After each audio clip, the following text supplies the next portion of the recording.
ఈరోజే సోమవారం మహాశివుడికి ఎంతో ప్రీతికరమైన రోజు. ఈరోజు ఈ కథను విన్నా, చదివినా, చెప్పినా, వినిపించినా సకల శుభాలు కలుగుతాయి. జన్మల దోషాలు తొలగి కోటి జన్మల పుణ్యం వస్తుంది. మరి ఆ కథ ఏంటో ఇప్పుడు ఈ వీడియోలో తెలుసుకుందాం. అదే బాణాసురుడి కథ. బాణాసురుడు అత్యంత పరాక్రమశాలి, ఉగ్రమూర్తి, శక్తివంతమైన రాక్షసుడు. ప్రహ్లాదుడి మనవడైన మహాబలి కుమారుడు. అంటే బలి చక్రవర్తి యొక్క పెద్ద కుమారుడు. బలి చక్రవర్తికి మొత్తం 100 మంది కుమారులు ఉన్నారు. బాణాసురుడికి 1000 చేతులు ఉండేవి. ఒక రోజున బాణాసురుడు కైలాస పర్వతం మీదకు చేరుకున్నాడు. అది అసుర సంధ్య వేళ. ఆ సమయంలో పరమశివుడు తాండవం చేస్తూ కనిపించాడు. అక్కడ ఉన్నటువంటి 500 వాద్య పరికరాలను తీసుకుని తన 1000 చేతులతో మోగించడం మొదలుపెట్టాడు బాణాసురుడు. పరమశివుడు తాండవం చేసిన తర్వాత సింహాసనం మీద కూర్చుని ఎంతగానో బాణాసురుడి సంగీత ప్రావీణ్యానికి పొంగిపోయాడు. 1000 చేతులతో 500 వాద్య పరికరాలతో ఎంతో గొప్పగా వాయించావు అని బాణాసురుణ్ణి మెచ్చుకున్నాడు. వెంటనే బాణాసురుడు పరుగు పరుగున వచ్చి శంకరుణ్ణి స్తోత్రం చేశాడు. బాణాసురుడు చేసిన స్తోత్రం విని శంకరుడు ఇలా పలికాడు: బాణాసురా, నీవు చేసిన స్తోత్రాలకు నాకు ఎంతగానో ఆనందం కలిగింది. నీకు ఏం కావాలో కోరుకో, ఇస్తాను అన్నాడు. అప్పుడు బాణాసురుడు ఇలా చెప్పాడు: బాణాసురుల్లో ఉన్న అసుర ప్రవృత్తి బయటకు వచ్చింది. ఇలా కోరుకున్నాడు: ఈశ్వరా, నేను ఎప్పుడూ నీ పాదాలను ఆశ్రయించి ఉంటాను. నీవు మాత్రం నాకు ఒక ఉపకారం చేసి పెట్టాలి. పార్వతీదేవితో కలిసి నేను కోట లోపల ఉంటే నీవు నా కోట బయట కాపలా కాస్తూ ఉండాలి. ఇదే నా కోరిక. నీవు భక్తుల కోరికలు తీర్చడంలో పరవశుడువు అయిపోతావు కదా, అందుకని నా కోరిక తీరుస్తావా అని అడిగాడు బాణాసురుడు. అప్పుడు శంకరుడు బాణాసురుడి వైపు చిత్రంగా చూశాడు. కానీ ఈశ్వరుడి కారుణ్యం చాలా గొప్పది. సరే, నీ కోరిక తీరుస్తాను అని సమాధానం చెప్పాడు. పార్వతీదేవితో కలిసి త్రిశూలం పట్టుకుని కోట బయట అటూ ఇటూ తిరగడం మొదలుపెట్టాడు శంకరుడు. శంకరుడితో పాటు ఆయన అనునాయులు అందరూ కూడా అక్కడికి చేరుకున్నారు. ఈ విధంగా శంకరుడు కోట బయట తన పరివారంతో ఉంటూ కోటను రక్షిస్తూ ఉండేవాడు. ఎప్పుడైతే పరమశివుడు బాణాసురుడి కోటకు కాపులాగా ఉన్నాడని తెలిసిందో ఇక బాణాసురుడి వైపు కన్నెత్తి చూసినవాడు లేడు. ఇదిలా ఉండగా ఒకరోజు కోట బయట కాపలా కాస్తున్న శంకరుడు వద్దకు వచ్చాడు బాణాసురుడు. ఇలా పలికాడు: శంకరా, ఆ రోజు నేను కోరిన కోరికను మన్నించి మీరు వచ్చి నా కోటకు కాపలా కాస్తున్నారు. కాబట్టే ఎవరూ వచ్చి నాతో యుద్ధం చేయడం లేదు. కానీ నాకు యుద్ధం చేస్తుంటే ఎంతో సంతోషంగా ఉంటుంది. మీరు ఏమీ అనుకోకపోతే దయచేసి నాతో ఒక పర్యాయం యుద్ధం చేస్తారా అని కోరాడు బాణాసురుడు. భగవంతుని కారుణ్యం వానికి చులకనగా కనబడింది. వెంటనే ఈశ్వరుడు తెల్లబోయాడు. ఇలా పలికాడు: ఇప్పుడు ఈశ్వరుడికి ఒక ఇబ్బంది వచ్చింది. రక్షించవలసిన వాడు తానే. బాణాసురుడు అడిగిన కోరిక ప్రకారం శిక్షించవలసిన వాడు కూడా తానే.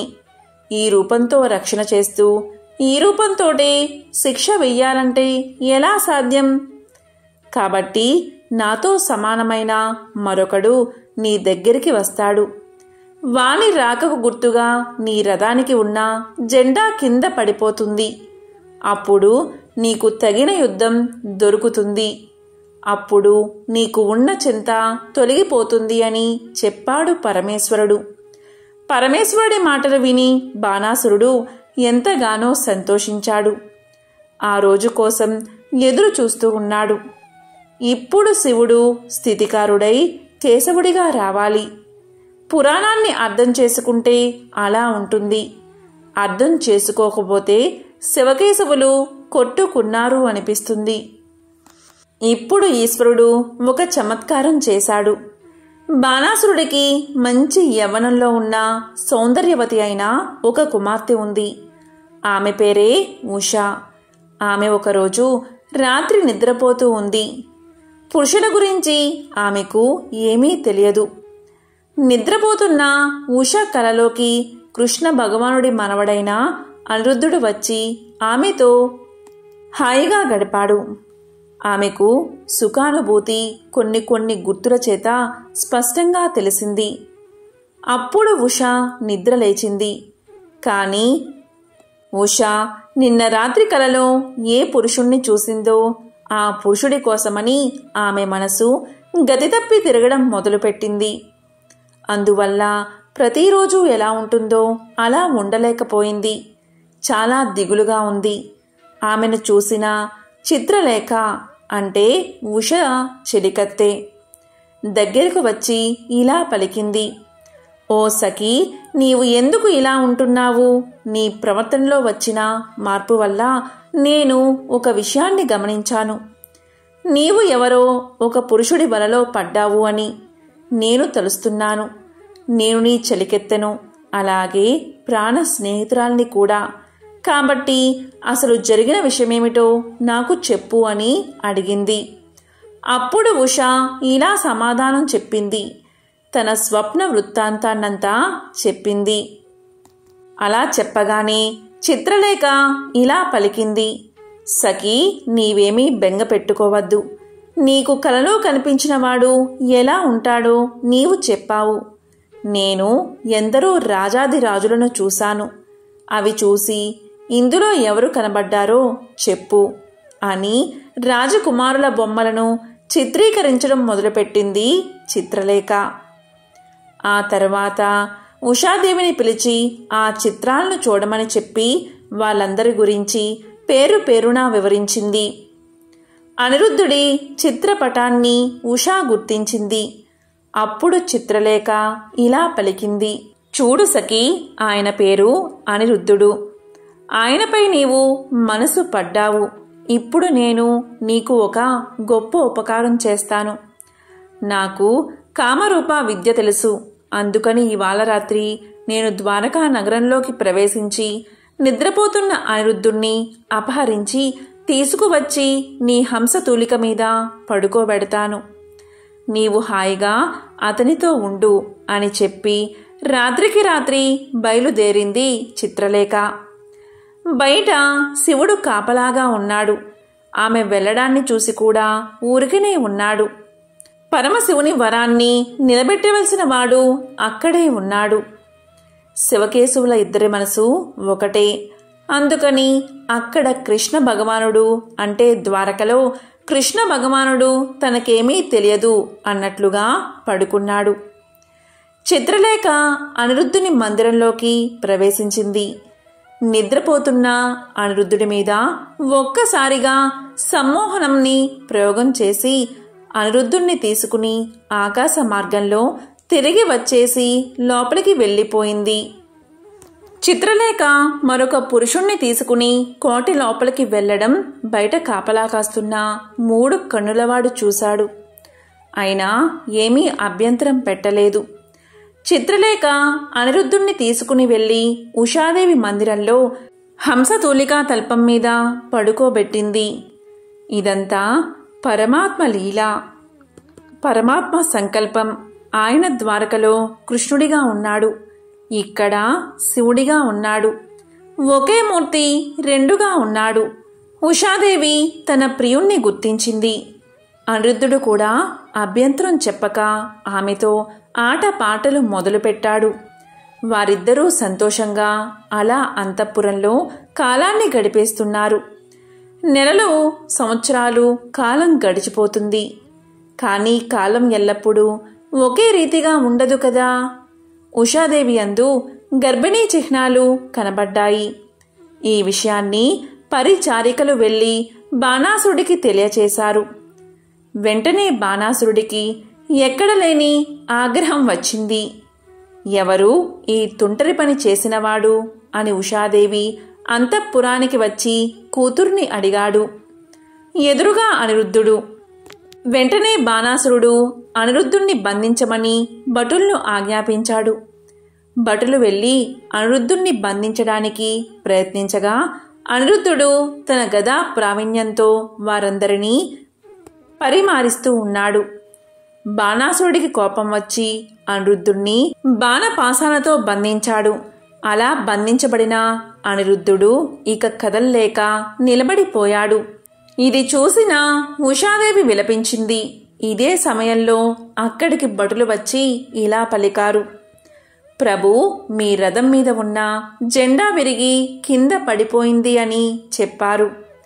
అప్పుడు బాణాసురుడు ఇలా అనుకున్నాడు: తనతో యుద్ధం చేయడానికి ఎవరో వచ్చారు అని భావించి ఇన్నాళ్లకు నా కోరిక తీరబోతుంది అని అనుకుని అక్కడికి బయలుదేరాడు. అసుర వృత్తి ఎటువంటిదో చూడండి.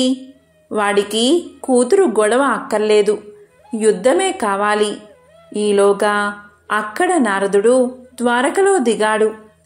ఏమీ ఎరగనివాడిగా వెతుకుతున్నట్లుగా నటిస్తున్నాడు కృష్ణుడు. నారదుడు కృష్ణుడితో అనిరుద్ధుణ్ణి బాణాసురుడు నాగపాశాలతో బంధించాడు అని, వెంటనే అతన్ని రక్షించవలసింది అని, దానికోసం వెంటనే బయలుదేరమని తెలియచేస్తాడు. ఇది విన్న తర్వాత బలరాముడు, కృష్ణుడు, సాత్యకి, ప్రద్యుమ్నుడు అందరూ కొన్ని కోట్ల సైన్యంతో నదులు పొంగి ప్రవహిస్తున్నాయా అన్నట్లుగా బయలుదేరి సునీతాపురం మీదకు యుద్ధానికి వచ్చారు. దీంతో బాణాసురుడికి ఎక్కడలేని సంతోషం వచ్చేసింది.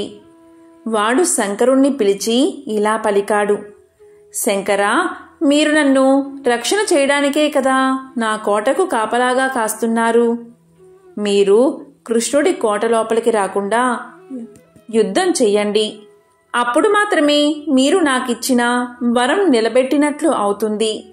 కాబట్టి ముందుగా మీరు యుద్ధం చేసి కృష్ణుడు తన పరివారంతో కోటలోకి రాకుండా ఆపవలసింది అని పలికాడు. శంకరుడు భక్త వత్సలుడు. భక్తుడికి ఇచ్చిన మాట తప్పడానికి వీలులేదు. కాబట్టి ఇప్పుడు శంకరుడు కృష్ణుడితో యుద్ధం చెయ్యాలి. కృష్ణుడి చేతిలో ఓడిపోవాలి. శంకరుడు భక్తవ శంకరుడు కాబట్టి నాతో యుద్ధం చేస్తున్నాడు అని కృష్ణ భగవానుడికి తెలుసు. యుద్ధం ప్రారంభమైంది. శివుడి యుద్ధం చేస్తున్నసేపు బాణాసుడి జోలికి కృష్ణుడు వెళ్ళడానికి వీల్లేదు. తన వరం నిజం కావాలి అంటే కృష్ణుడి చేతిలో తాను ఓడిపోతే అవతల తాను ఇచ్చిన వరానికి మినహాయింపు ఇచ్చినట్లుగా అవుతుంది. శంకరుడు యుద్ధం చేసి కృష్ణుడి చేత ప్రయోగించబడిన సుదర్శన చక్రం దెబ్బకు నందీశ్వరుడి మీద వాలిపోయాడు. అప్పుడు కృష్ణుడు బాణాసుడి మీదకు యుద్ధానికి బయలుదేరతాడు. అప్పుడు శివజ్వరము అనే ఒక శక్తి బయలుదేరుతుంది. అది కృష్ణుడితో యుద్ధం చేస్తుంది. కృష్ణుడు వైష్ణవ జ్వరాన్ని ప్రకోపింపచేశాడు. ఆ రెండు శక్తులు ఒకదానితో ఒకటి ఢీకొన్నాయి. ఆ రోజున శివజ్వరం విష్ణు జ్వరాన్ని ప్రార్థన చేసింది. ఉషా పరిణయ ఘట్టంలో పార్వతీ పరమేశ్వరుల వల్ల, కృష్ణ భగవానుడి వల్ల లోకాలకు ఒక గొప్ప ప్రయోజనం కలిగింది. ఆ రోజు కృష్ణ భగవానుడు ఒక వరాన్ని ఇచ్చాడు. ఎవరు ఉషా పరిణయ ఘట్టంలో శివజ్వరం విష్ణు జ్వరం యుద్ధం చేయడం అనే ఘట్టంలో శివజ్వరం చేసే శరణాగతి వింటారో వారికి ఎప్పుడూ కూడా ప్రాణాంతికమైనదిగా జ్వరం బాధించడానికి వీలులేదు. ఆ మేరకు నేను వరాన్ని ప్రసాదిస్తున్నాను అన్నాడు. కాబట్టి ఎప్పుడైనా జ్వరం చేత ప్రాణాంతకమవుతుంది అని అనుకుంటే ఉషా పరిణయాన్ని, శరణాగతది తత్వాన్ని చదువుకోవడం, ఒకసారి పారాయణం చేస్తే ఆ జ్వరం తగ్గుతుంది. ఆ తరువాత బాణాసురుడు యుద్ధానికి వచ్చాడు. పరమాత్మ చేసిన యుద్ధం వల్ల ఆ రోజున బాణాసురుడు పడిపోయే తన కొడుకును ఎలా అయినా రక్షించుకోవాలని బాణాసురుడి తల్లి అయినా కోటరా ఆ రోజు యుద్ధానికి వచ్చి వంటి మీద ఉన్న వస్త్రాలు తీసేసి చేతులు పైకెత్తేసి హాహాకారాలు చేస్తూ కృష్ణుని ఎదుట నిలబడింది. ఒక స్త్రీ వివస్థై జుట్టు వదిలిపెట్టి ఎదురుగా నిలబడితే చీ అని తల తిప్పుకుని ధనస్సు పక్కన పెట్టేసి కృష్ణ పరమాత్మ యుద్ధం ఆపేశాడు. వెంటనే బాణాసురుడు తప్పించుకుని కోట లోపలికి పారిపోయాడు. మరుసటి రోజు యుద్ధం ప్రారంభమైంది. అప్పుడు శంకరుడు కృష్ణుణ్ణి ప్రార్థన చేశాడు. నేను కోట బయట రక్షణగా ఉన్నంతకాలం వీడు పడిపోవడానికి వీలులేదు. కాబట్టి తగిన విధంగా నీవు అతనికి శిక్ష వెయ్యి అని చెప్పాడు. శివకేశవుల హృదయాలు ఒకరికొకరు తెలుసు. కాబట్టి ఆ రోజు కృష్ణ భగవానుడు బాణాసురుడికి ఉన్న చేతులలో 996 బాహువులను సుదర్శన చక్రం చేత తీసేశాడు. 4 బాహువులు మాత్రమే వదిలేశాడు. అప్పుడు బాణాసురుడికి ధర్మార్థ కామ మోక్షాలు తెలిసాయి. వాని శరీరమందు రజోగుణ తమో గుణాలు లేవు. శుద్ధ తత్వంతో ఉన్నాడు. అప్పుడు కృష్ణుడు ఇలా పలికాడు. ఈశ్వరా, వీడు నీ భక్తులలో అగ్రగణ్యుడు అవుతాడు. బాణాసురుడు అంటే గొప్ప శివభక్తుడు అని అందరూ చెప్పుకుంటారు. ఎక్కడైతే అసుర సంధ్య వేళలో బాణాసురుడి చరిత్ర, ఉషా అనిరుద్ధుల చరిత్ర చెప్పుకుంటారో అక్కడ విజయాలు సంభవిస్తాయి. అందుకని 4 చేతులతో వీణ్ణి వదిలేస్తున్నాను. నీ పరివారంలో వీడు అగ్రేసరుడు అవుతాడు. ఇంకా ఎప్పుడూ ప్రమాదంతో కూడిన ప్రవర్తన వీడి యందు ఉండదు అని ఆ రోజున కృష్ణ భగవానుడు వరాన్ని ప్రసాదించాడు. అందుకు శంకరుడు ఎంతగానో సంతోషించాడు. ఇప్పుడు బాణాసురుడు శివుడి పరివారంలో చేరిపోయాడు. ఇప్పుడు వాడే కైలాసం బయట కాపలా ఉండాలి. బాణాసురుడు తన నిజ స్థితిని గుర్తించాడు. సంతోషంగా శంకరుడు కైలాసాన్ని చేరుకున్నాడు. బాణాసురుడు కోట లోపలికి వెళ్లి సంతోషంగా ఉషాదేవికి అనిరుద్ధుడికి వివాహం చేసి వారికి వస్త్రాలు, మాల్యములు, ఆభరణాలు బహుకరించి ఉషా అనిరుద్ధులను కృష్ణ పరమాత్మతో ద్వారకా నగరానికి సాగనంపాడు. ఈ విధంగా ఉషా పరిణయం అనే ఘట్టం ఎన్నో రహస్యాలను ఆవిష్కరించింది. ఎవరైతే ఈ బాణాసుడి కథ వింటున్నారో, కృష్ణ విజయాన్ని వింటున్నారో, ఆయన నామాన్ని చెబుతున్నారో వారికి సమస్త విజయాలు చేకూరతాయి. వాళ్లకు జీవితంలో ఓటమి అనేదే సంభవించదు. ఎంతో పవిత్రమైన విశేషమైన ఈ కథను ఈరోజు విన్నా, చదివినా, చెప్పినా, వినిపించినా సకల శుభాలు కలుగుతాయి. శివానుగ్రహం కలుగుతుంది. ఓం నమః శివాయ.